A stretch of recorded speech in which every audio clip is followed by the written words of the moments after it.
I love that. This is going to be a hit. Lunch Money Lambert, Jeff Malott. Welcome to the Kayak Bass Nation. Yeah. Welcome to the Kayak Bass Nation. Kayak Bass Nation. Hey. Welcome to the Kayak Bass Nation. Welcome to the Kayak Bass Nation. Welcome to the Kayak Bass Nation, where we talk about fishing and competition. It's your boy Ox Pippin, aka Ox Fishing. Don't come over here tripping. Hey, hope you enjoy the show. Jeff Malott, Lunch Money Lambert, Lego. Hey, welcome to the Kayak Bass Nation. Kayak Bass Nation. Welcome to the Kayak Bass Nation. Kayak Bass Nation. Hey, welcome to the Kayak Bass Nation. Welcome to the Kayak Bass Nation. Welcome to the Kayak Bass Nation.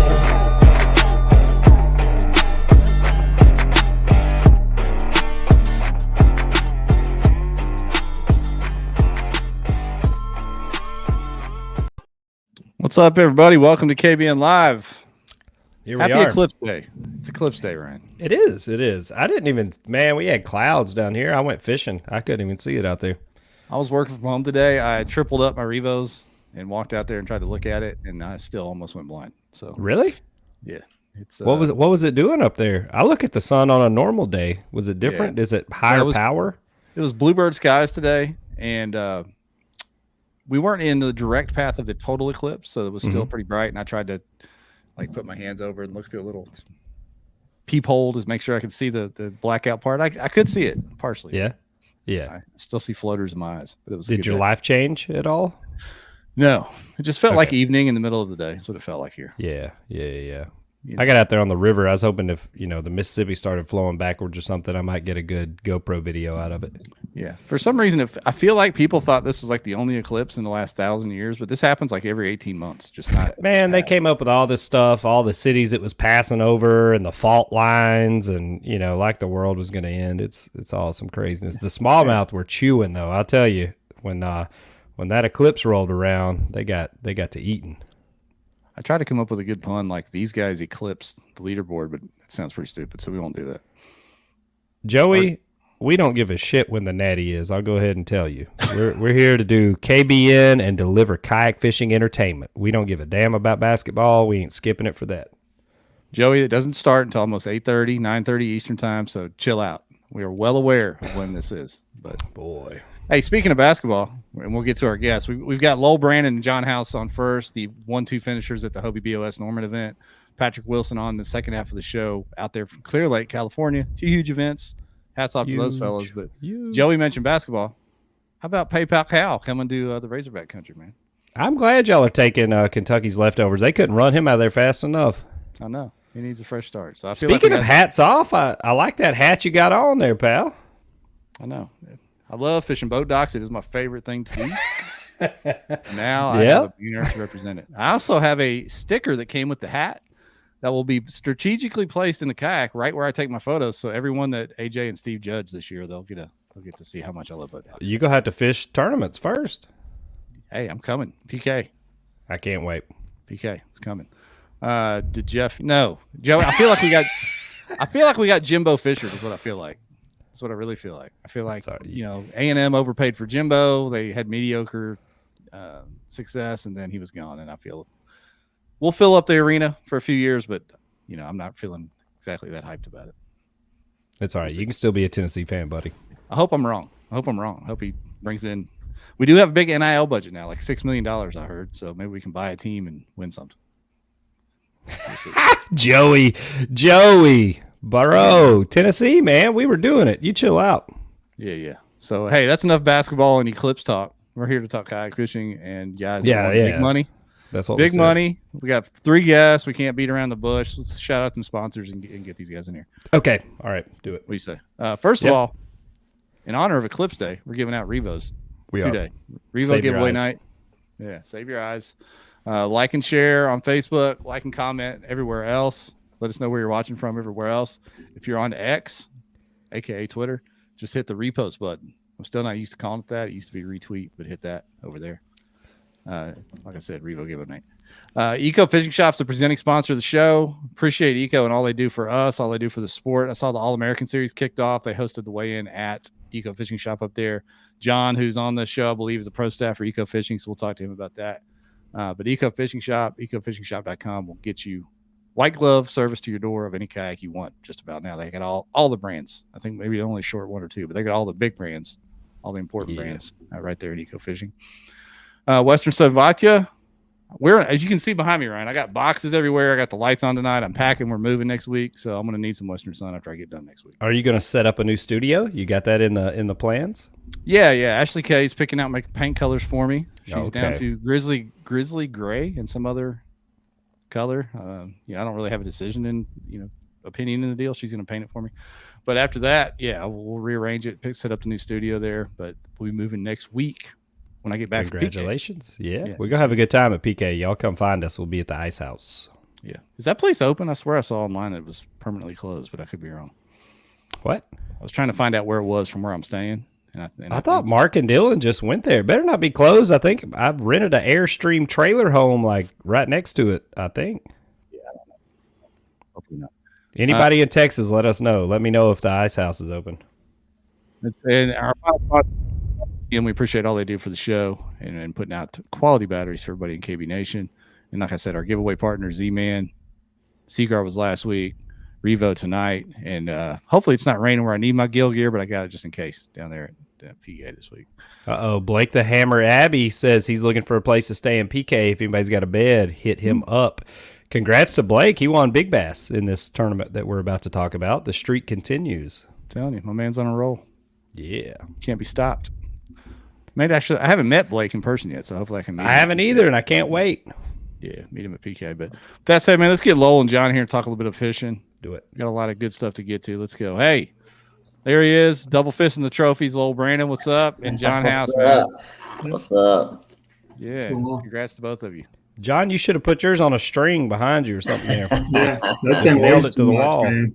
Yeah, that thing weighs a lot. They are heavy. Yeah. Lowell's been curling them things out there. 1 year ago, we had Lowell on here talking about his Hartwell win, and then fast forward 1 year, we basically book him every April if they have a East Coast tournament. That's right. Yeah, so good stuff. And then John, I was talking to John right before we went live. Both these guys defended their home turf, so to speak. Especially John, he said this is home water. That's hard to do, man. So hats off to you both for doing that. Yeah, appreciate it. I saw Ron was in the lead at one point on day one there, and I was like, man, surely they ain't gonna let somebody roll up from South Georgia and take this thing. Not with all them Queen City boys in there. He was tough. He was on them. He was doing real well.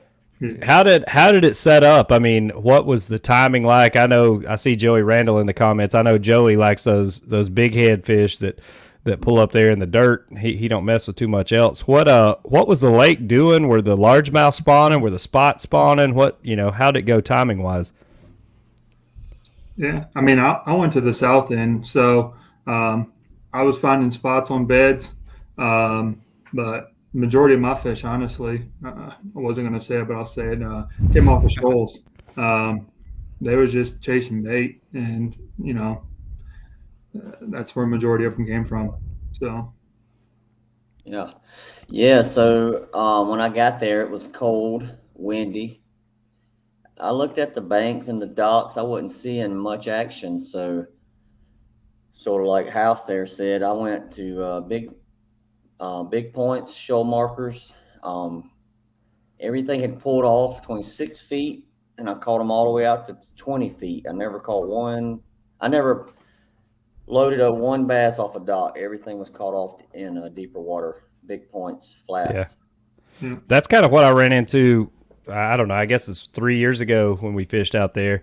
I was fishing docks and the dock bite just died. You may get bit every 20 docks or something. I was like, this ain't working. went way up and found some big sweeping points that came off, and that seemed to be where the fish were, especially like channel bends and things. They were positioned on those flats where those points ran off. That's right.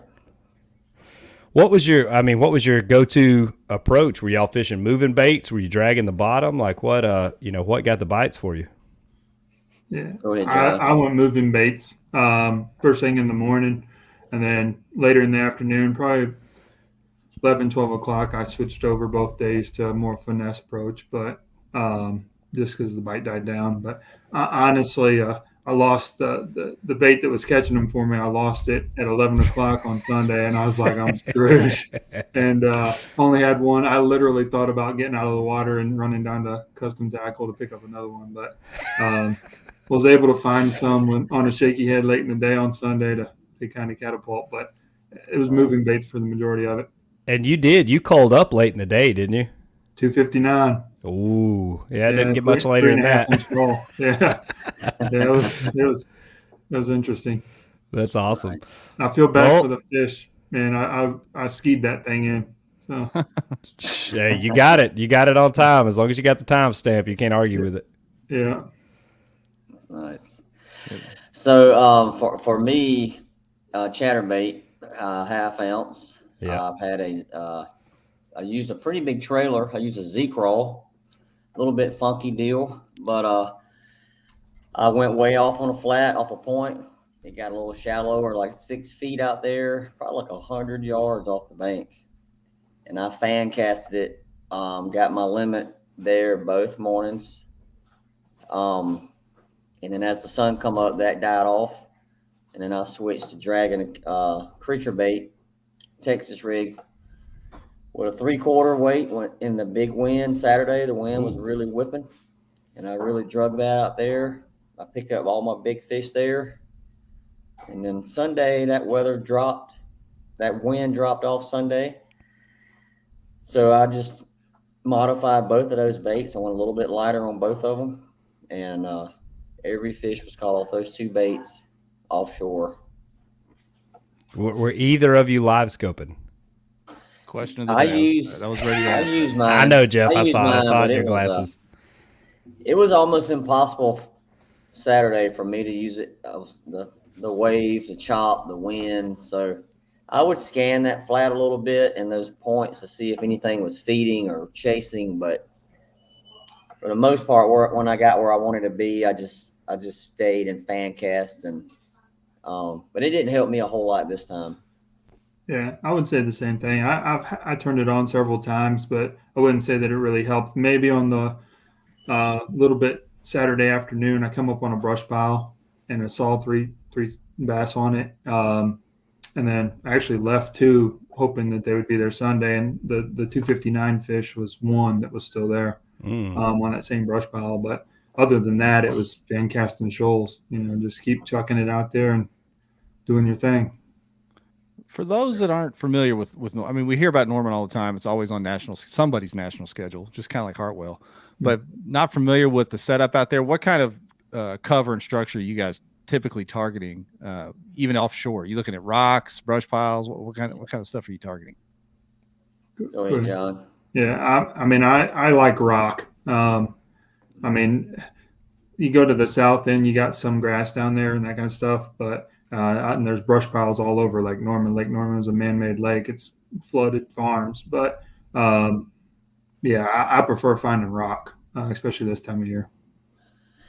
For me too, if I was dragging out there on those points, if you started pulling up any of that green slime, if you felt that weight was dragging through that soft mud, you had to move. You had to just keep shifting, and you might only have to shift 40 yards, and then you'd feel that little bit of rock, that hard bottom, and that's when you're going to get the bites. I like it. That's a good lake. How does it compare? Joey just made the comment, Mini Lake Hartwell. On Hartwell, Lowell, if I remember correctly, you were focusing mainly on bait then, right? Watching birds and bait blowing up. Did that play into this tournament as well? I couldn't, like with Hartwell, I can physically see the bait and the birds. So you sort of knew where to go. Here at Norman, I think all that's still going on, but it's under the surface. So you really couldn't see what the bait was doing. For me, the fish were not schooling on top. They weren't busting the water at all. So I know they were feeding under the surface. I had no birds. They were definitely feeding, but you can't watch it. It's not as, you can't see it physically like you can at Hartwell. Hartwell Lake is, the fish will show you where they're at there. Gotcha. Yeah. I'm looking at the leaderboard here, guys. I want to go through your day 1, day 2, of course, in a little more detail. But whenever I pull these leaderboards up after these big tournaments, I like to scroll down mid-pack and see what things are looking like. You get down here in the middle of the pack, even 50th place basically has 80 inches with the leader being just over 90. How do you deal with that going into day 2? Because obviously, no matter where, if you're in between 50th and first, you feasibly have a shot. I mean, you're only, let me say, only 10 inches out of at least catching a check, not making a big move. So you just got to keep your head down and keep grinding. How do you kind of reconcile being in the mix with that many people? You do. Yeah. You got, like, for me, Saturday, I was sitting in 4th.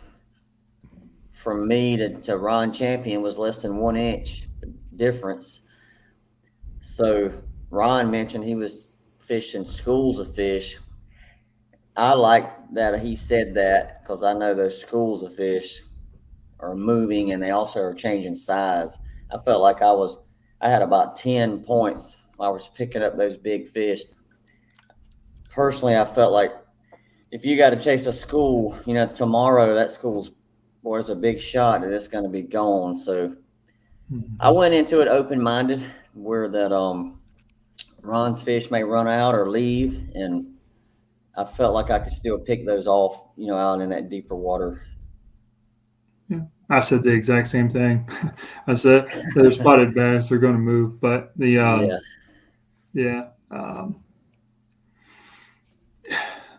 I don't even remember what the question was. I was listening to him. Just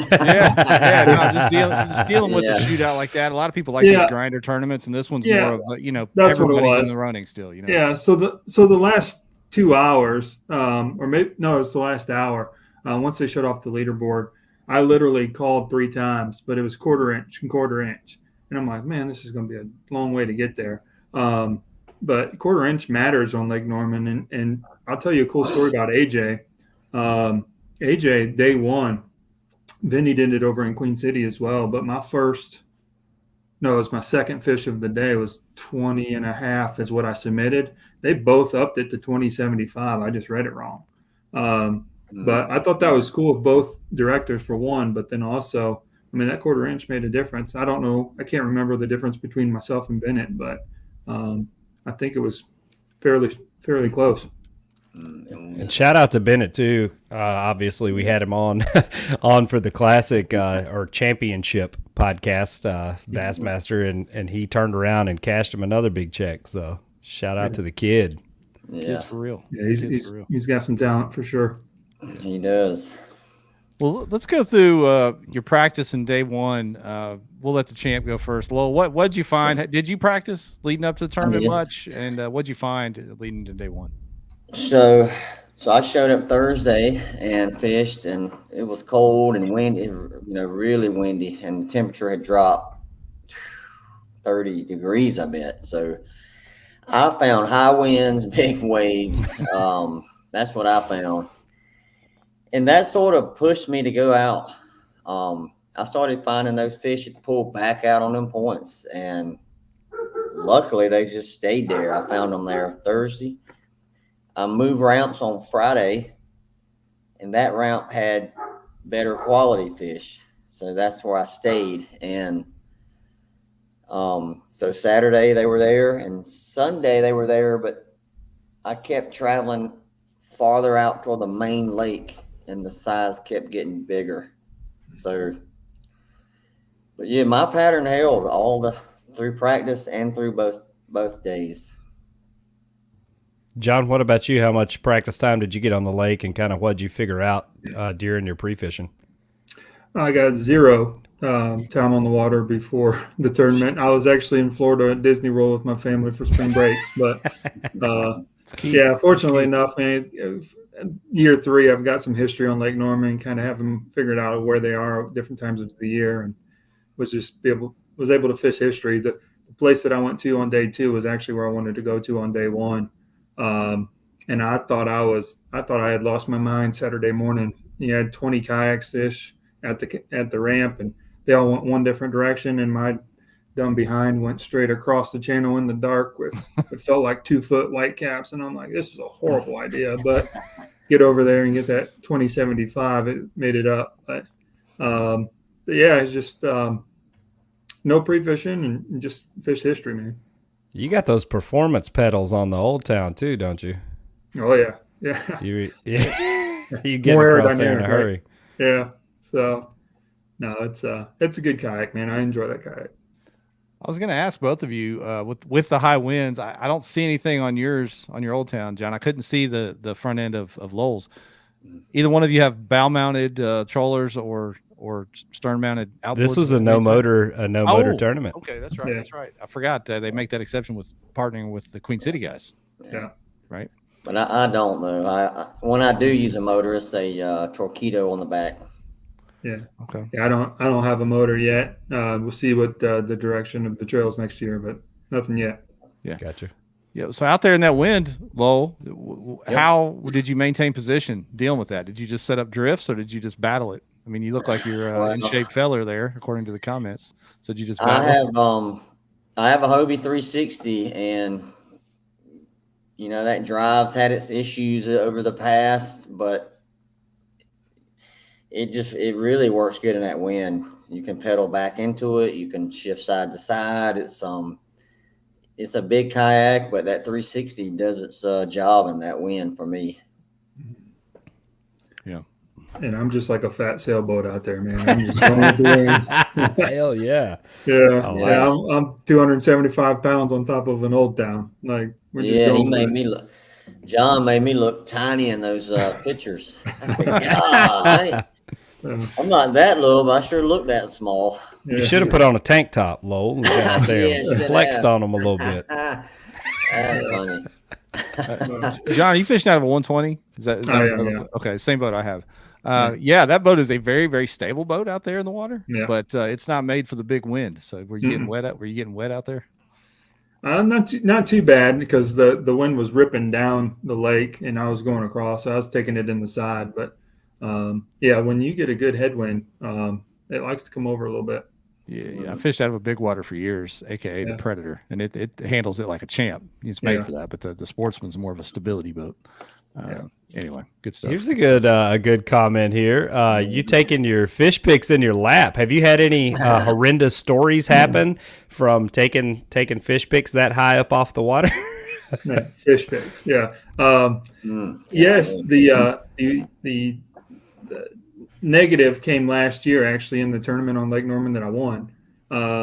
Was the Emerald Charity event through Queen City. I had one. I got one picture, but the mouth was open or my hand was on his eye or something. I jumped in the water, and the director called me. He's like, "You got another one?" I'm like, "Nope." But was able to actually stack 2 more 19s on top of it and still get the win. But hey, man, I'm not ashamed to say it. My belly gets in the way of doing those floor pictures. So yeah, I'm not very flexible. My previous occupation was in NASCAR. I got ran over in Pocono. I'm not a flexible guy, and oh wow. I just do whatever's easiest. So okay, I can take it. Ashley says you scare her with those picks, man. I'm sure. Yeah, a lot of people have chosen to use that net underneath. That's been a trend for years. Has that net underneath saved you? Has it actually worked out and saved you sometimes? No, it's literally just there. Usually when they jump, they go off the end of the board, and it misses the net altogether.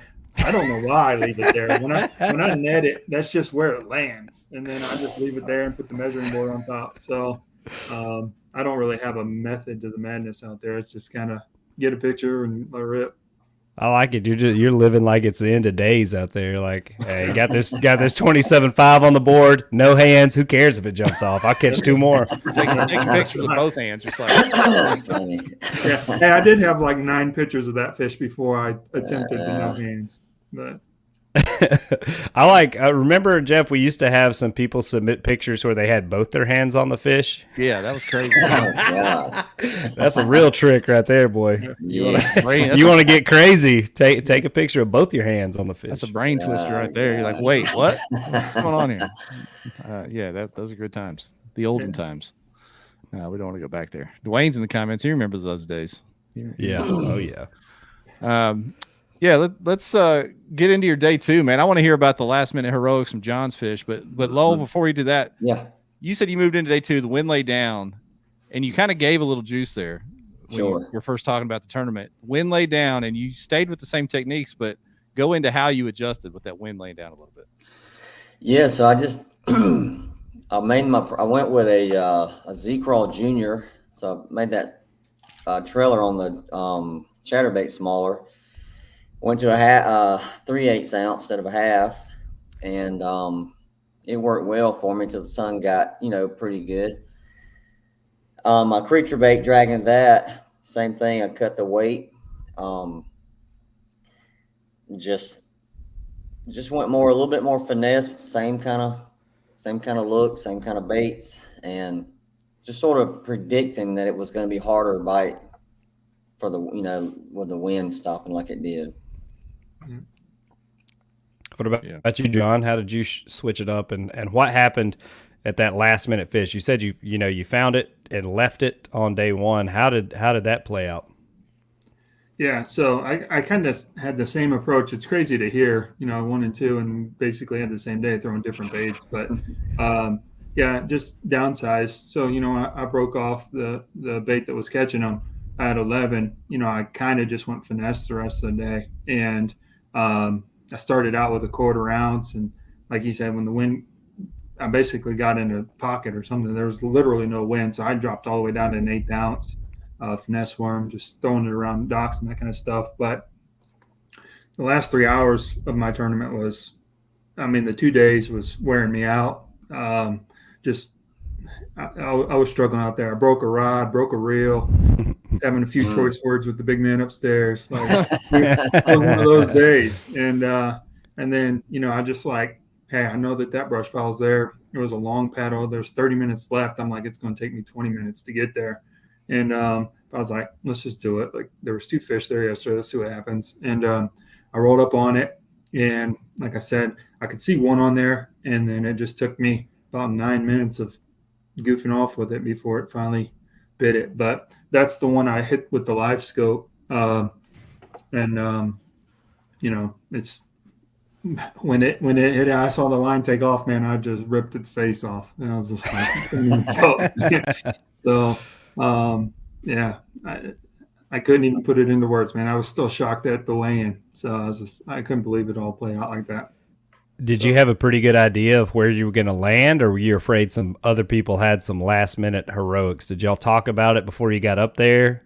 No, we really didn't. I would say though, I do appreciate the guys in Hobie submitting fish. I'm not a big fan of the sandbagging. And it happens, and I did it in the Emerald event last year in the charity event, but I really like to see where you are. So when I got off the water, I knew I had 178 inches, and my goal going into the day, I literally told my buddy Mark, we fish a lot together. I said, I need 90 inches today. I ended with 90 1/4. And I said, I think that would get me top 5, maybe top 10.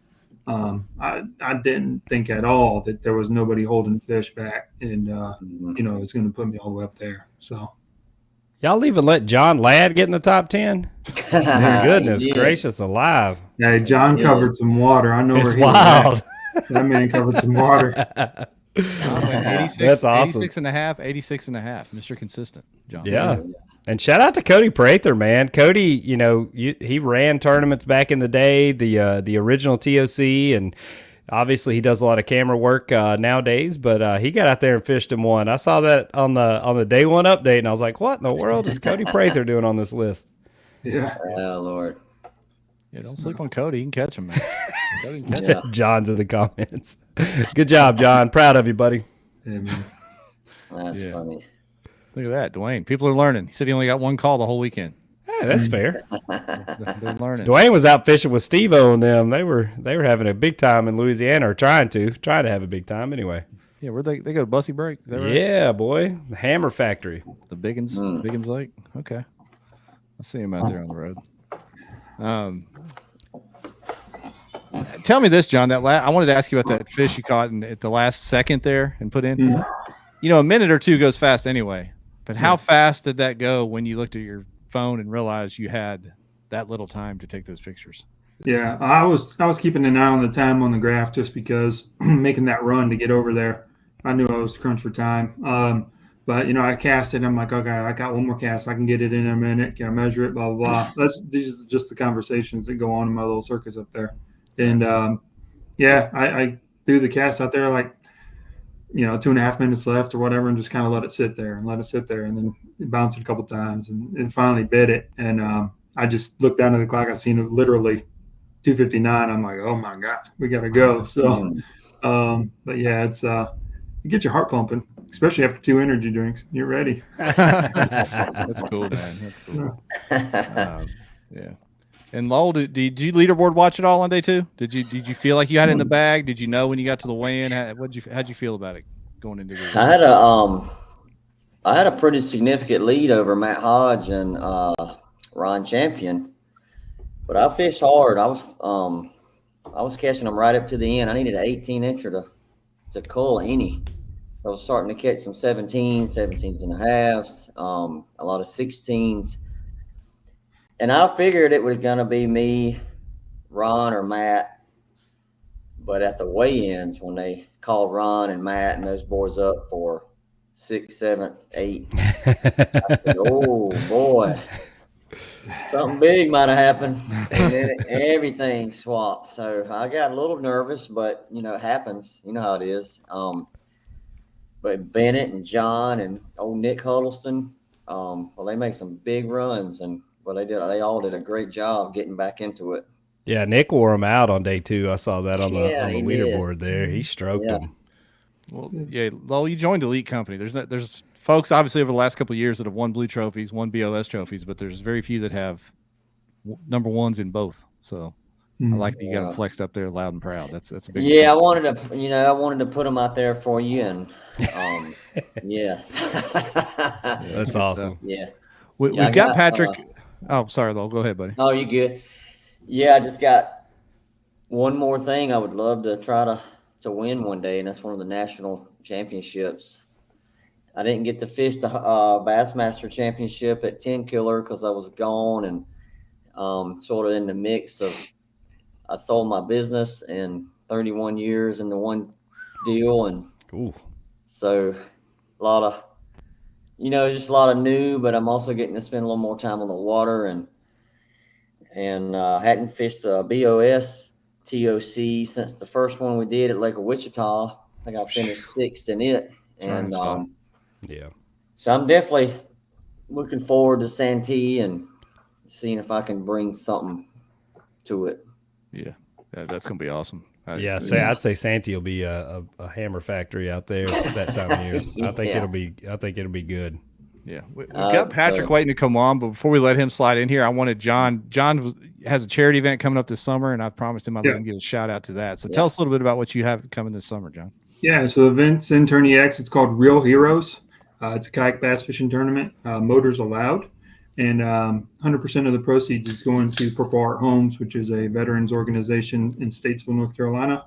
They build tiny homes for veterans and also upfit existing homes for vets that are coming back with ailments. So, it's small entry, but we got some big names on board. We got Plano, Berkeley, and Ugly Stick to come on board.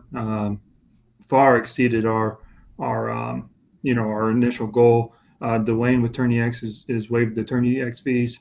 So 100% of the entry fees going. We got some great prize packs, and it's July 13th on Lake Norman.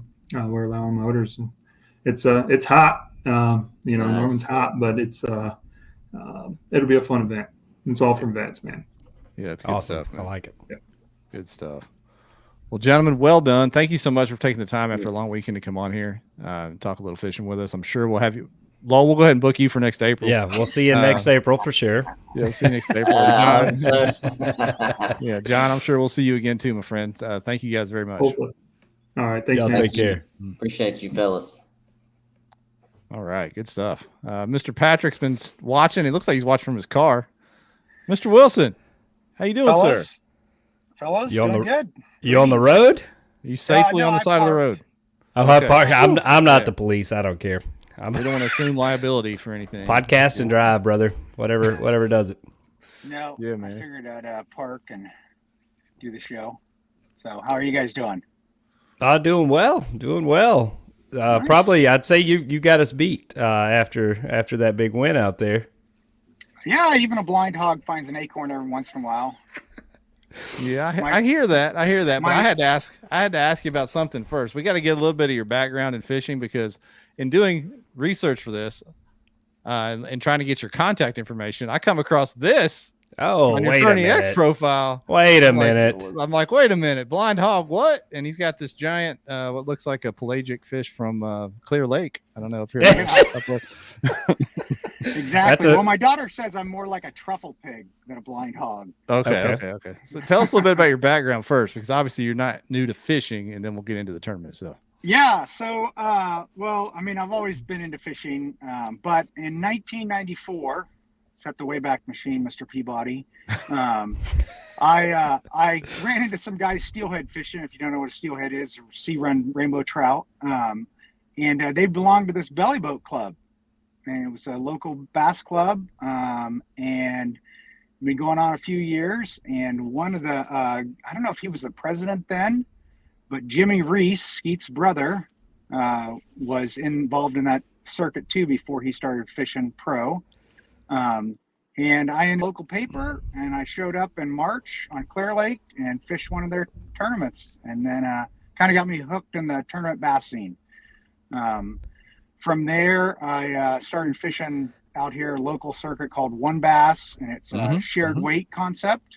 And I did that for a couple of years, I think 97, 98, but I wasn't a big fan of that because it was mainly a luck draw. You know, if you drew a good pro, then because it's a shared weight and you were getting beat by guys, and I did get beat in a tournament by an amateur that didn't even catch a fish. That doesn't sit well with me. Can we start doing that in our tournaments, Ryan? Yes, please pair me with somebody good. Exactly, and that's I don't like to smoke hopium if I can help it. So then in 99, I went down and fished the Lake Mead Bassmasters. Got to meet all the heroes. You know, that was when Jimmy Houston was still fishing. Jimmy Houston's still fishing. Well, true. He's still running around out there cussing up a storm, I guarantee it. All those guys, you know, I was like, so I'm 29 and it's like a kid in a candy store, you know, with all your bass heroes out there, and ended up leading the tournament the first day. It's a non-shared weight, so that was the first time I'd fished one of those.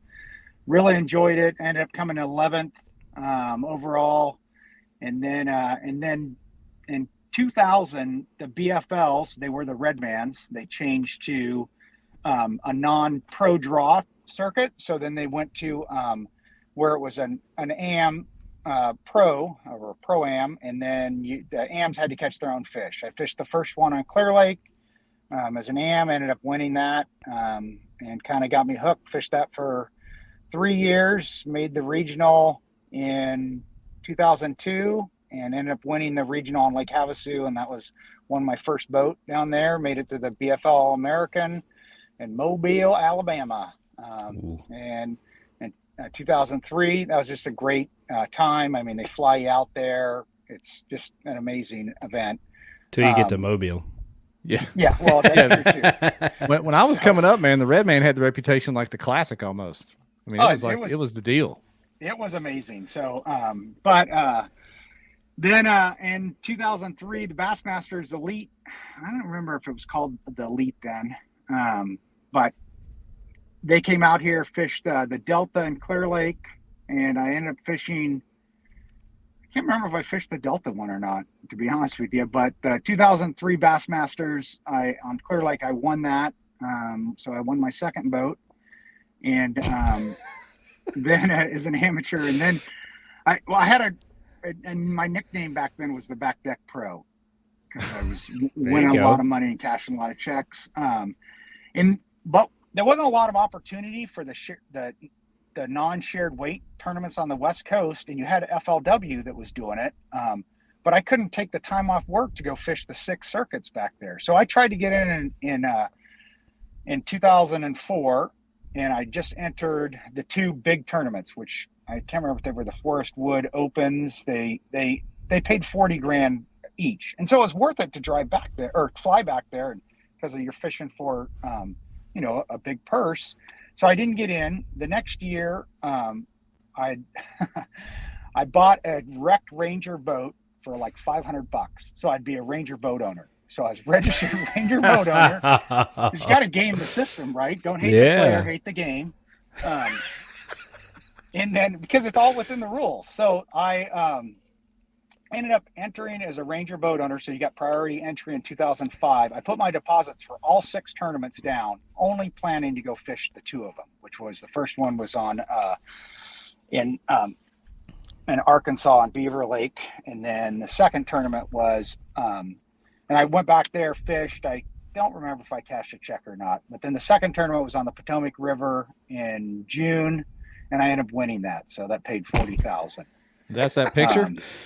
Yeah, that's that picture. That's that. So picture. did you fish it out of your junked Ranger, or what'd you fish out of? No, my fishing is an amateur. So you're paired with I got pros. you. So like the final day, I fished with Gary Yamamoto. And it was. I heard he's decent. Oh, he's just a stellar human being. I mean, he had fished this one spot, and I had 2 fish already, and I ended up sticking a 6-pounder, which on the Potomac's a giant. So he took me out of that area because it was a big fish area, and he didn't want me to stick anything else. And I think he had about 16 pounds. And then he took me to this other spot where there was kind of limits, and he actually stopped fishing for about 30 minutes. He just laid his rod down and just ran the trolling motor. I'm not going to catch anything here that's going to help me. And what's funny is I didn't catch a thing that whole time. And we moved to another spot. He started fishing again. I ended up sticking 2 keepers, and then that won me the tournament. But and then luckily enough, and I did the same thing in 2006. Went back there, fished the 2 big FLWs. I cashed checks, I think, but I didn't obviously win. But in 2007, the National Guard Series came out here to the West Coast, and that was pro-am, non-shared weight. Ended up winning the second tournament on the Delta, and that paid $20,000. Ryan, we done messed around and brought a real fisherman in here. So how did life kick you in the balls so hard that you ended up kayak fishing? How does it always kick you in the balls for a heterosexual man? Yeah. Divorce. Yes. Let's go. Eddie, I want half. Eddie, I'm an American woman. So, guys, you guys. Oh no! Oh no! Right? So, did she take one of your boats or both? Yeah. Hey, how about that? No, you ready? I'm glad you guys are sitting down. She got in the divorce papers to get bonus support for my tournament winnings. Wow! Whoa, shut up. So you know what I gave her? The middle finger. I said, I'm not tournament fishing anymore. And the sad part is right when this all happened, I had fished the BSS Nationals in California. I made the California team. I went up to Lake Coeur d'Alene in Idaho. I ended up being the top California finisher. I think this was 8 or 9. And I made it to the Nationals. And so I went back to Milford Lake. Never fish it if you haven't in Kansas. Unless you want white. I didn't even know they had lakes in Kansas, so that's new for me. So again, great experience. I mean, they fly you out there, you get a full boat, you get, everything's provided for you, just amazing. And, you're one step away from the show. I mean, it was, I think the guy that won it in my division caught 1 keeper in 3 days. Wow. I mean, yeah. Well, one day got canceled because of high winds, but just brutal. But again, because I went through a divorce right then, that was pretty much the last time I did competitive bass fishing. So just hunkered down, worked, ended up getting full custody of my 2 kids, and been doing that. Congratulations. That's awesome. Thanks. Got them through college, and now they're successful adults. So I want to get back in the tournament scene. And then obviously the amateur side has gone, away, which I truly believe in. I was a very successful amateur. But I the only reason you have an amateur in the boat is to keep the pro honest. That's my job, is to keep them from cheating. is the reality. And it just sucks for a pro.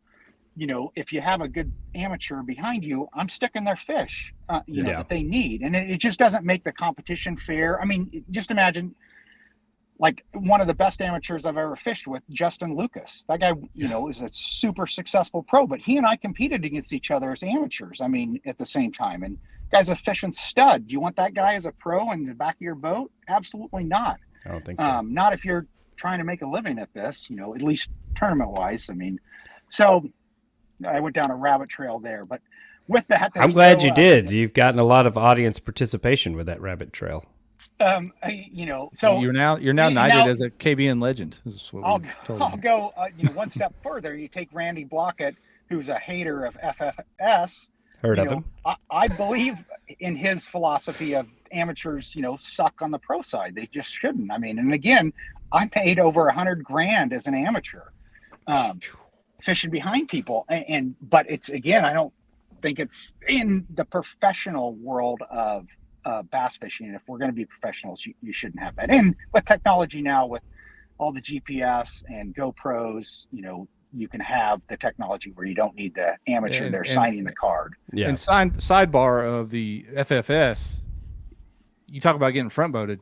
How about being an amateur in the back of somebody that's just out scoping in the middle of the lake? Oh, absolutely. You got no shot. But, especially on a deep water lake. That's where and that's where also same thing, you know, so when I was doing it, there was no forward facing sonar and you didn't have spot lock back then too. So, you know, the pro, he breaks off or whatever. And to be honest with you, that's how I ended up making a big weight on the first day on the Potomac River. The pro had this one pole in the river that was holding fish, and he broke off. And then as he turned the boat around and kind of moved out, I threw my drop shot over there right next to the pole, let out line. I caught 2 3-pounders doing that. That's how some kayak anglers do it. They wait for you to drift off and they slide right in there. Well, it happens. You got to be a better guard your spot better. Yeah. So how did you get into a kayak? Like, at what point? At what point? Go ahead. Sorry, I'll let you ask me your question. Thank you. At what point did you notice kayak fishing and then say, I want to get into this? Well, you know, even though I had gotten out of tournament fishing, I still follow it. Because I'm an addict like the rest of us. I mean, we live and breathe this stuff. And, you know, the price point, I mean, I could go out there and buy a $70,000 bass boat and spend another $40,000 in electronics and batteries and everything I need to compete. But it's, you know, what are you fishing for? You know, and I can't. So I have a philosophy a little bit about ROI, right? What's that? ROI, right? Yeah, exactly. I look at tournament bass fishing as gambling. I mean, I have my cards. It's no different than like poker. And so I'm going to look at, and that's why I went back and fished those ones back east. Because if I'm going to fish something, you know, I'm going to look for the game that has the best payout, you know, type thing. And poker, just the same as fishing. I mean, you could have the best hand and still lose, you know, on different things that go wrong. So again, the kayak fishing thing obviously has taken off like tremendously in the last decade. And it, to me, it's the sky's the limit. Because the barrier to entry is so much lower that, you know, $120,000 bass boat that I was talking about, my buddy just bought one, a Bass Cat Puma, and has everything, you know, dialed, you know, but how many people can afford to do that?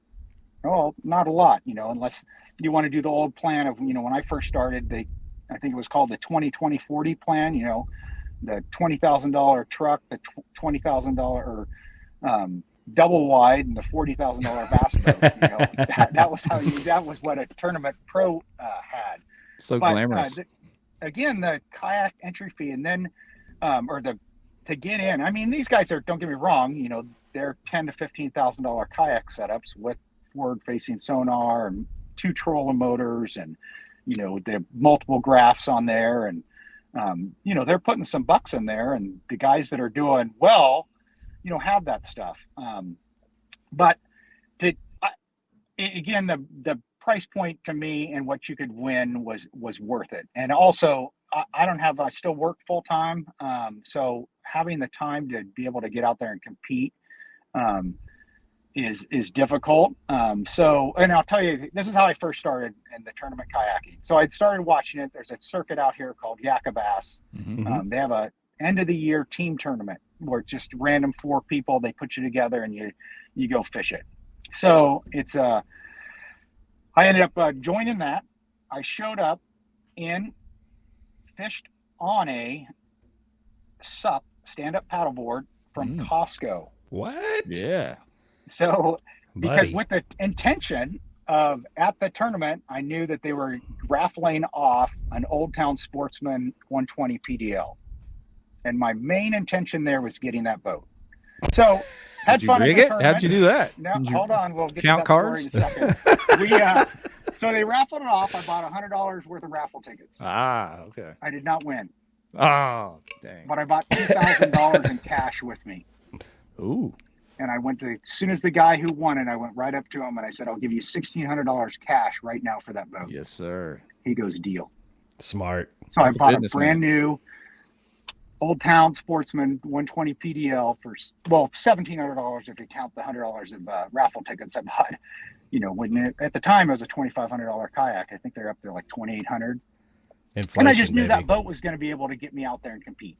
My man is So playing that next chess. year, well, I had seen that done with bass boats back in the day where guys had won bass boats there that they actually gave away, not the certificates, but at, you know, back in the 90s and stuff, and guys bought them straight from another guy right there, you know. So I ended up winning that or buying it from the guy, and then I fished that next year.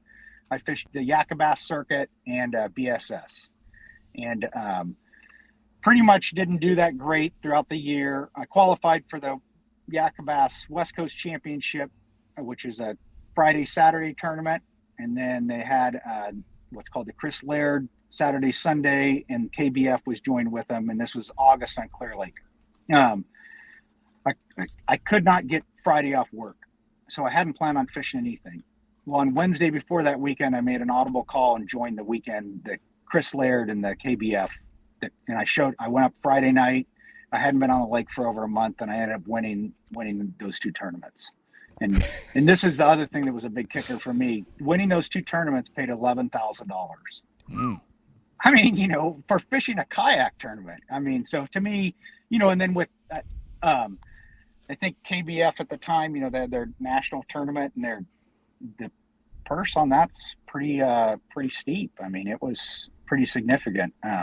But long story short, again, to compete, you got to have time on the water. And last year I decided I wasn't going to fish. Well, I should backtrack. So with that 120, after I ended the year 2022, I bought the Newport 180 to put on my kayak. I bought a live scope, had everything ready, and then I didn't fish at all in 2022. Right. Those 2 things still in the box. Was that because y'all were wow. locked in your homes out there in California? Or what? I haven't even put those on. So I want to fish. It's just a matter of time. And don't get me wrong, I made some choices to do other things. Last year I did 2 8-day, you know, boats out of San Diego where I was out tuna fishing. You saw that picture of the big bluefin tuna on there. I really enjoyed ocean fishing. I did another. So I spent a lot of time doing other things. But my intention is to retire fully in 2025. All right. In June, and then I'm going to probably fish full time and probably do some tournaments all over the United States. So, Kayak, both. Kayak. Okay. No, kayak. You'll stick I mean, with it. because again, the price entry is there. I think you know, obviously the competitors are phenomenal. And again, like I said, the sky's the limit. I think kayak fishing and competitive kayak fishing is just going to get bigger and bigger, and take this will now come full circle back to, you know, the Clear Lake tournament, what you guys want to talk to me about. You know, 210 anglers. I mean, that's phenomenal. Hey, full circle, you're still winning boats. They're just plastic now. It's, right? yeah. That's it. So, you know, with this tournament, I'd seen it happen the last couple of years. I thought about fishing it, but I kind of cherry picked this tournament. Plus, it's on Clear Lake. Clear Lake's fishing phenomenally right now, except for last weekend. Yeah. I mean, it's taking, low 30s to win basically on the team tournaments. Even, they had a pro-am up there that Ken Ma won. And I think that he pretty much had a 30-pound average for 3 days. So it's fishing phenomenally well. Well, I pre-fished the weekend before, spent 2 days up there, Saturday and Sunday, and fished an area the first day can be a good pre-spawn area, and I blanked. Went out the second day and ended up getting a couple bites in a couple areas. I missed 2 of them, stuck one, 3-pounder. So, typical, male that's moving up for this, for Clear Lake. Well, on Monday, Tuesday, Wednesday, the temperatures got, close to 80. And we're talking beginning of April. These fish want to get up there and do their thing. And the pre-spawn bite had been obviously phenomenal. So these fish, I wasn't up there, but I'm sure they moved up or started to move up. Well, Thursday, I don't think the high got over 40 degrees. So it dumped. I mean, and it hailed multiple times during the day. It was just brutal, pre-fishing, and same thing on Friday, temperature. So it just totally screwed up the fishing. These obviously Florida strain largemouth, that's what's pretty much all in the lake, and they don't like the cold, especially when it drops. we had put out feelers like, what do y'all think it's going to take to win big bass? People were like, 25, 24 and a half, 20. And I knew something crazy had happened with the weather or something, because obviously the limits weren't what people expected, but that's okay. That's fishing. You have to grind it sometimes, right? Yeah, no. And then personally too, so with that type of going into the tournament, that's my style. I like a grinder because, tournament's a big mental game, and I'd love to be out there when it's pouring down rain and just snotty. I don't like to personally pleasure fish and that stuff. Don't get me wrong, but when it comes to tournament fishing and making money, I mean, I'm fishing to cash a check, I like it when it's horrible, because that mentally screws a lot of people up, and I can focus in and grind out for this. The same reason why I was a successful amateur, because guys get frustrated with that pro when they're up there jacking fish. I don't care. I'm fishing for 5 fish as an amateur. That's all I care about. 5 keepers, and that's going to cash me checks. And that mentally, that pro jack and fish in front of an amateur, that screws people up. And don't get me wrong, I've been there too. It has screwed me up mentally too. But back to this tournament with kayak fishing, I knew going into this was going to be really brutal. And I mean, don't get me wrong, I tried to force power fish them in the beginning, the lipless crankbait, jackhammer, swim bait, glide bait. I mean, things that work up there and where you jack 25 to 35 pounds on that stuff. And I couldn't make it happen. I mean, I threw a Cinco too, and I couldn't even get bit. All I could get bit on was an underspin and a drop shot. I did catch some flick shake fish too and pre-fish. So you have a ton of experience on Clear Lake, judging from your past, right? On the bass boater side, would you say that that's kind of your favorite lake, or is that just happens to be where a lot of these big tournaments were, or what's your experience with the lake itself going into this? Yeah, so it's my home lake. I live about 80 miles away. Okay. I used to fish team circuits on it with people, fished that belly boat club a lot back then, fished a lot of, the pro-ams up there. I fun fish it a ton. And I mean, look, what's it ranked in Bassmaster all-time length? Top 10, I think, Yeah. I am the majority of the time that lake year round takes a minimum of a 5 to 6 pound average year round. There's a lot of lakes can say they take that in the springtime, but not too many lakes can say year round you have to have 5 to 6 pounders to win. Yeah. And daily. That says a lot about the health of that fishery. And again, they're catching those weights right now. 2 years ago, we had a big drought, and we weren't catching them, and it was brutally tough. But those fish didn't leave. We just couldn't figure them out. They didn't all of a sudden just become 5 and 6 pounders in 2 years. Yeah.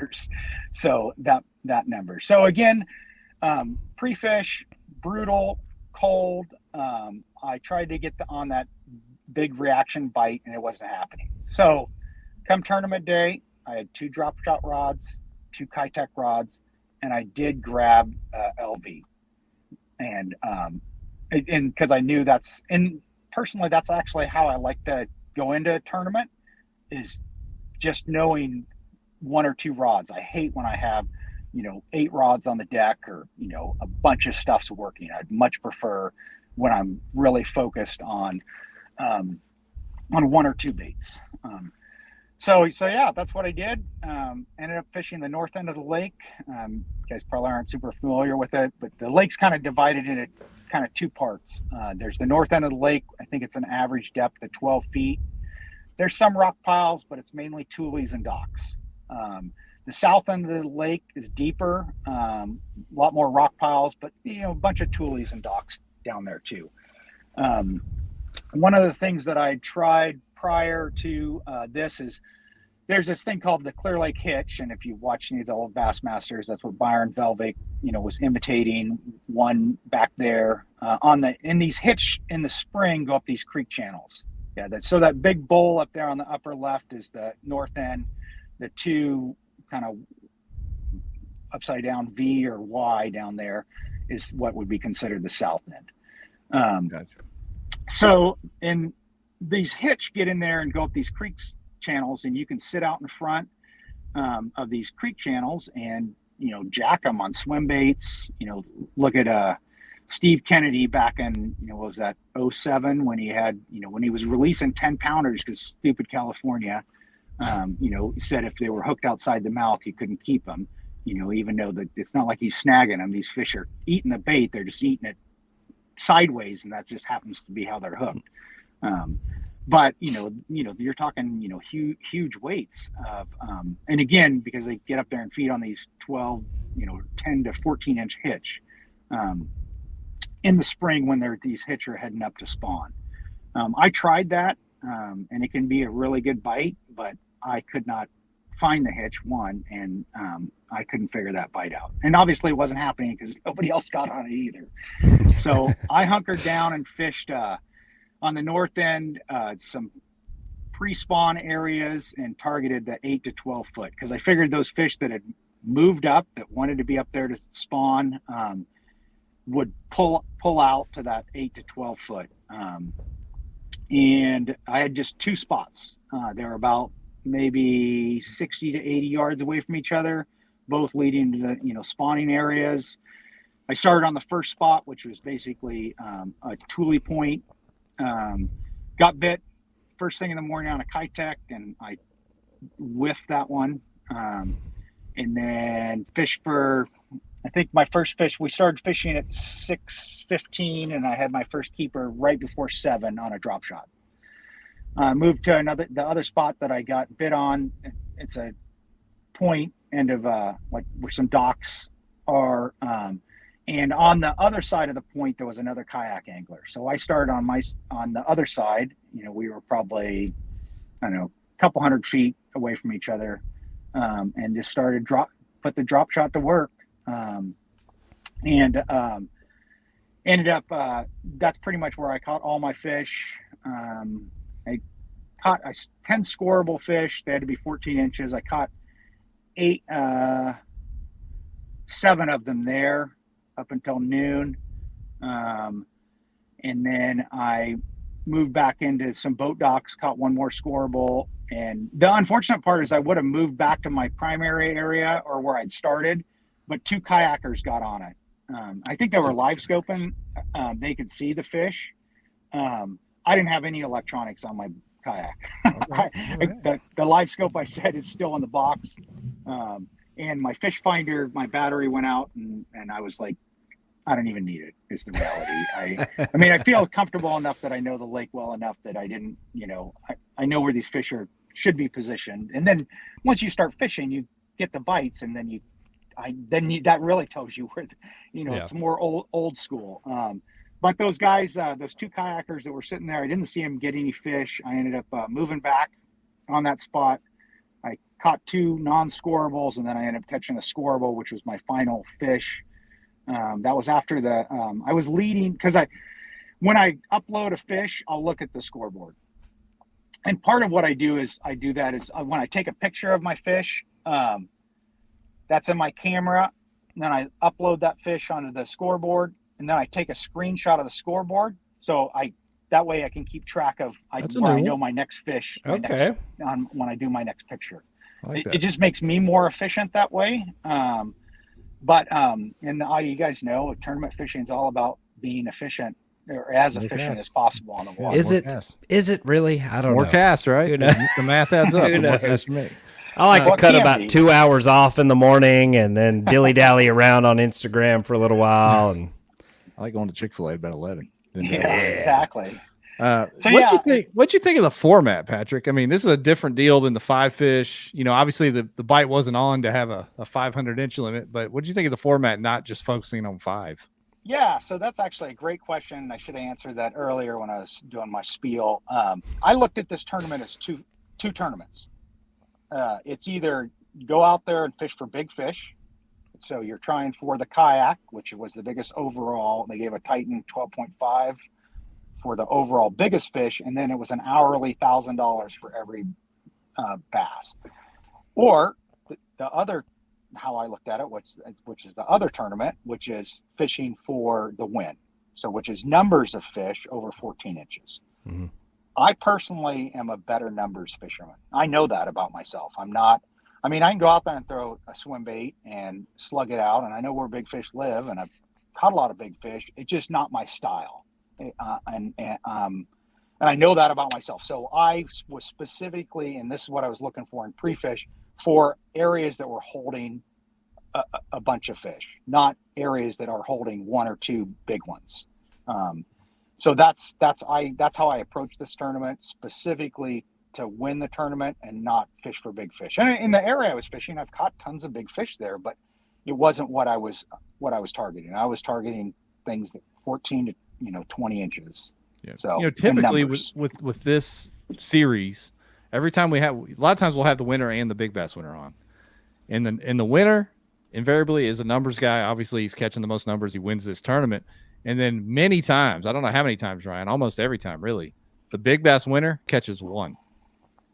Yep. Catches 1. That's the only fish they catch, but it is the one. I don't know if that's on purpose. They're just targeting the big bite, but it seems like that happens more often than not. And I would say that that makes sense to me because, again, that's what you're usually targeting, a bigger fish with bigger baits, especially at Clear Lake where they're eating, mainly hitch this time of year or trying to, and throw in a big swim bait or, umbrella rig, what have you, that's going to potentially get you your bigger bite. And I think the big fish is 23.5 or 23.75. I can't remember. And it was like a 10 pounder, I think, if I remember correctly. I mean, I don't remember what he caught it on. Not that we tell the truth when we're talking about worm. Got it on worm. Exactly. So, unless you see them catch it, I take it with a grain of salt. But that's that was my strategy for this tournament. I looked at it as 2 different tournaments, and I felt that going for the numbers and for the win was, again, fits more with my style. I think you proved that point there pretty well. We had a comment earlier that you were 53 inches in the lead when the leaderboard went off, so that's pretty fair. Yeah, I had 153, and I think second was like 142 or so.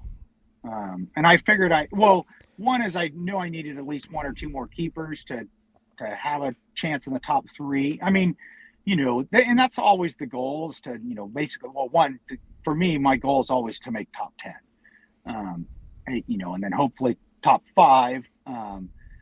Once you start getting to, that 1 to 3rd place, there's a little bit of luck factor, in my opinion, that goes on, that you have to, again, get to win. You got to have everything go right. And you guys know that whether it's hooking a fish correctly and it just coming off because that just happens. I mean, and sometimes everything you stick just stays on and you load the boat and what causes that? Well, that's the luck factor that I'm talking about. So, but yeah, luckily when the standings went off, because I just got my scoreable fish, I think around 1 p.m. and I was 153 and they were like 142.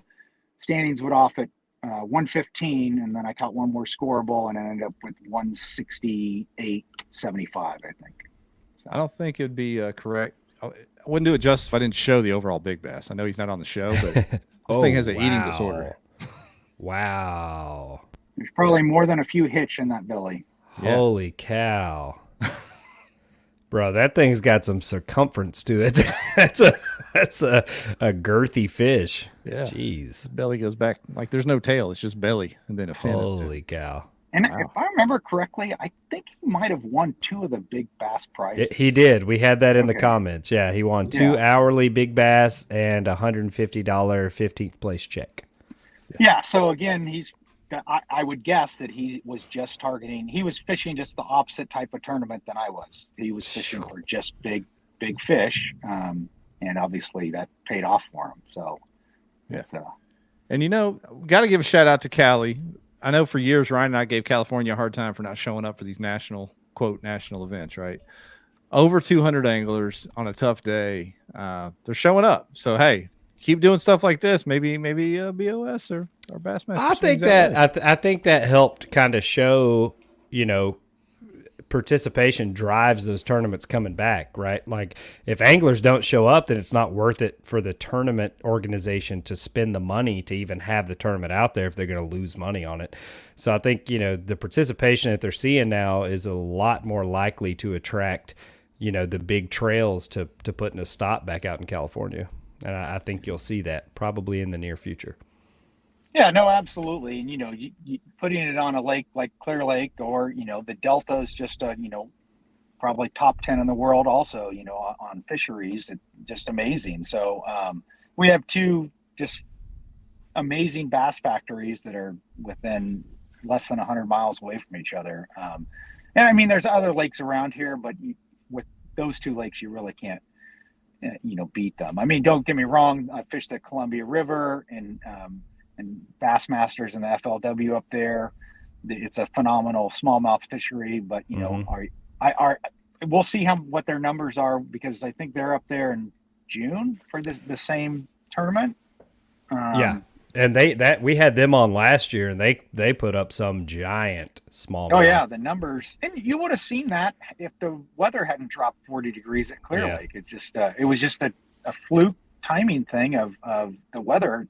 Screwing our tournament up for those big fish, but I'm pretty pleased that happened. So I see I'm reading the comments here. It ain't the trails that don't want to come to Cali; it's the anglers on the other side of the country. Dog, if y'all have 200 or 300 kayak anglers in California, you don't need anglers from the other side of the country. The reason that they do well in places like the South or Texas is because the people show up for them. Like you have the numbers. Yakka Bass has had massive. I mean, they've had a big following for 8-9 years now. The anglers are there. You just have to sign up for the tournament. Like you can't let politics or whatever get in the way. If you're an angler and you want to have big tournaments in your backyard, you have to sign up and fish them. That's how participation works. You're not going to pull probably more than 15 or 20 people from the eastern half of the United States, I don't think, that would come out to California to fish it, but that's why you have to support it locally. Yeah, just like the events in like on Murray, Norman, Hartwell, when they have events there, they're heavily swayed towards attendance from people from that area, right? Yeah, it's not people from. I mean, there's a few from the Midwest, whatever, come down, but it's the locals. When the locals show up, then you fill it in with the rest. That's what's up. No, absolutely, and that's again, you don't see the national circuits on the boat side coming out here. We have the your AAA basically with the what are they called, Everstarts these days. I don't even know who sponsors the AAA circuit out here, but and even that, I mean, that was what Ken Ma just won on Clear Lake, and I think they had less than 100 boats. Well, you're not going to get the sponsor dollars when that's happening to support a circuit out here, and the boat thing has been kind of up and down, but that's where the kayak thing can really shine, and obviously did with this tournament. With you have people getting involved, in that type of, and then back on Kayak Bass, James runs a very, very good circuit. I mean, I've fished a lot of, I fished the big national circuits, and James is as professional as they get when it comes to running a circuit. So and that's why he gets the following that he does. And I'm going to support him as soon as I can. I just don't have the time, and I don't feel like being a donator right now. I mean, I can support him and be a donator, but I mean, I fish to hopefully make a little coin and have fun at the same time. Hey, so these tournaments wouldn't exist without the donators, Patrick. That's the truth. That's the truth. 90% of us are donators. I've been there. James, if you will get a KBN lifetime membership tattoo, I will cover 1 year of tournament insurance from you. I know that's a big that's a big partnership selling point. So there you go. Need a tattoo. Just wear a hat at the weigh-ins. No, I want to see ink, baby.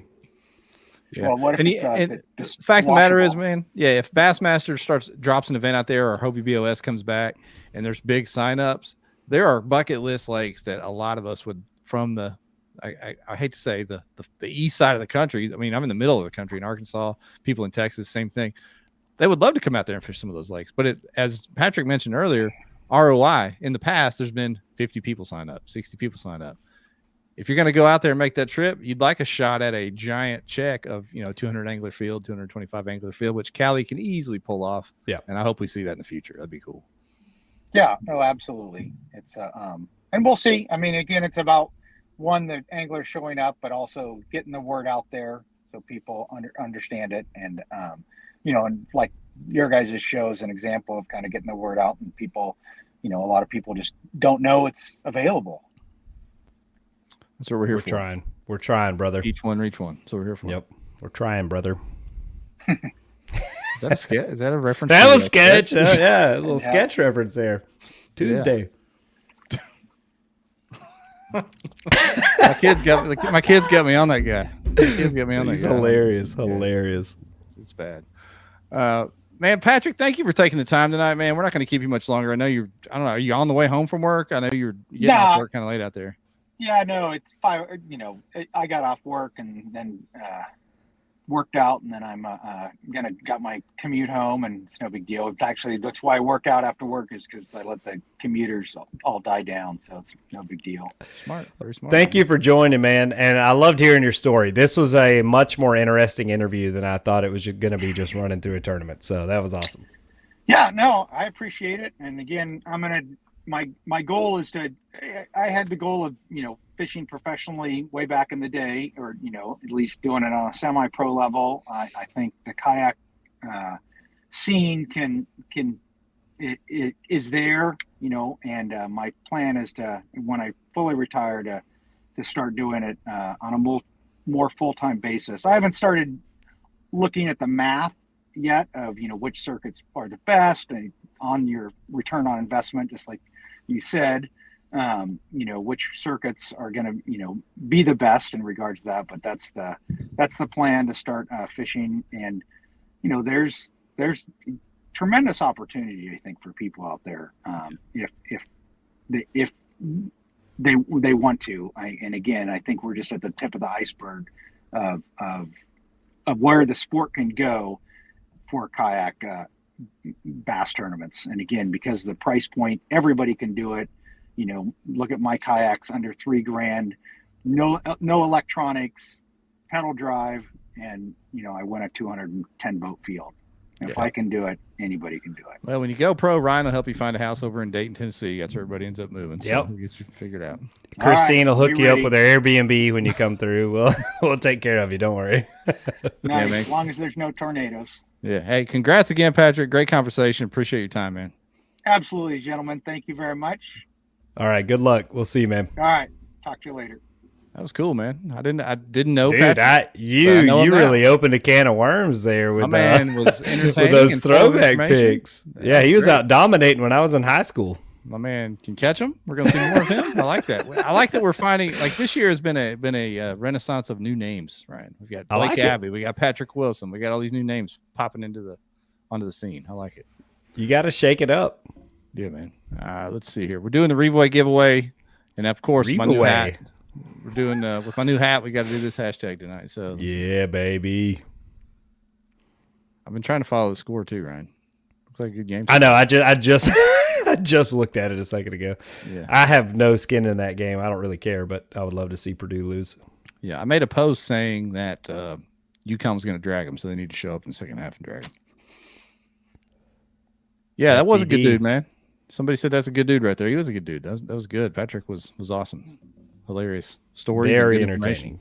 Very entertaining. I've never heard of someone going after somebody's future tournament winnings like that in a court. That's a very mathematic, strategic approach to it. I like it. Clearly it works. That's a good motivating factor there. It's messed up. Okay, we got the FPDs coming in hot. I love fishing boat docks. I'm going to try to find some boat docks on Possum Kingdom. I'm looking forward to fishing a tournament. By the way, Possum Kingdom, sign up. It's this weekend. I think it was at 120-something earlier today when I checked, so pump those numbers up, and let's make sure, not that Texas wouldn't get a national trail event, but make sure it's supported when it comes through the backyard there, Texas folks. I haven't signed up yet, Ryan, so I'll do that to bump the numbers up. You're welcome. Boondocks is the place that we're going to meet up at, Jeff. Okay. I was confused. For some reason, I thought it was the ice house we went to last time, but luckily we have fantastic audience members like Jim Baird, who said the ice house is closed. It was across the street from check-in, and then he sent me a picture of Boondocks, and that's exactly where we were in the freezer. So thank you. Okay. Skip a fluke under them docks at PK. Thank you, Ethan. I did not solicit that information, Ryan. It was just given. Whoa, I'm not doing that. Yeah. I'm kidding. I'm doing it. We'll see how PK goes, man. I heard it was fishing a little tougher than what some people had thought this past weekend. There were a couple of big bass boat limits that were turned in, but I'm hoping it looks like we got a warming trend coming up. I'm hoping we'll have some fresh fish pulled up, ready to go. I may fish with my shirt off to get a little tan, Ryan. In the tournament. Bro, I got roasted today. That was silly. In the Eclipse, there wasn't even a sun. I don't know how I got burnt, but I did. Worst times. It's when the solar rays really get you. I didn't know, man. I thought the moon had me protected. I was the so moon wrong. Shadow. I was so wrong. Yeah, man. We got FBS. We got FBD hashtag. We got people all over the place. Do we count off for spelling? How does this giveaway work? I don't know if this thing's got AI and it can decipher, rearrange letters. I don't know. A lot of rain at PK. All right. We're polling. We're polling. Here we go. We ready? We're drawing. Okay. All right. Do it. Oh, shit. No, we're not. Wait. There we go. There we go. All right. BFD, FFS. All right. Stetson Blackwell on the YouTubes. Well done, Stetson. We got you some glasses coming, pal. Yeah, man. Hit it. Kayak Bass Nation at gmail.com. If you have Facebook, just slide in the DMs. We'll get you over there. Yeah. Congrats, man. All right. Let's go watch some basketball. What do you say? Amen. It's tourney week. See y'all. Later.